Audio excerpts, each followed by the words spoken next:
Welcome back to Bedroom Brainiacs, adult sex ed for everything you wish you learned in high school.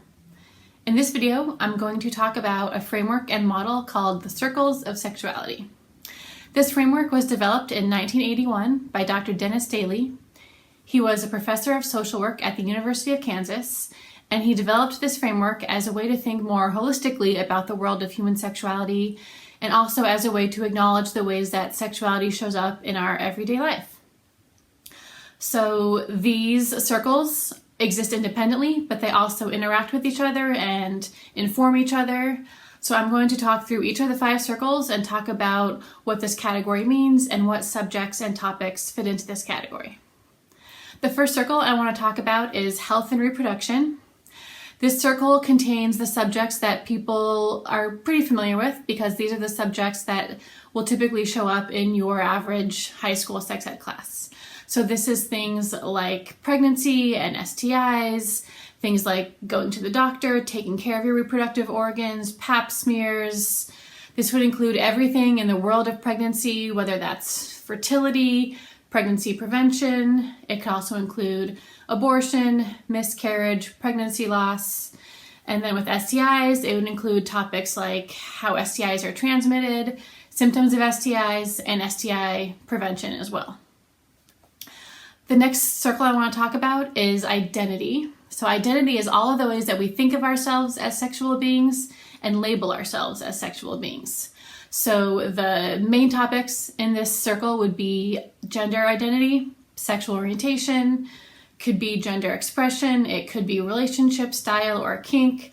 Some people are very expansive and creative with the ways that they label their sexual identity. Some people stick to the basics.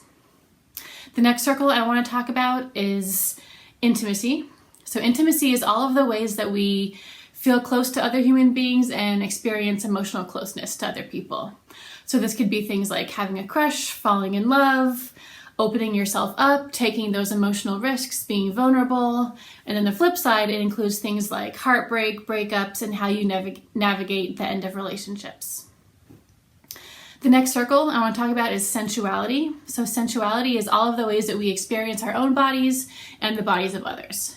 So this could include topics like body image, touch, how you show affection for someone through physical touch. This could include things like the sexual response cycle and orgasm. This can include things like kink or fantasy or any type of sex play. This could include masturbation, really any of the ways that you experience your own body and other people's bodies. The last circle I want to talk about is sexualization. So sexualization are all of the ways that people use sex as a way to influence, control, and manipulate others. And this is a pretty broad category. There are things in this circle that most people consider fun and playful and innocent. So that would be things like flirting and seduction.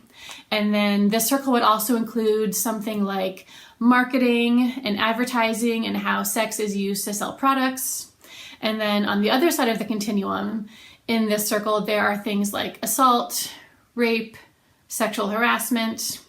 So there are lots of ways that humans will use their own sexuality and others' sexualities to influence and control people. And any of that, all of that falls under the sexualization circle.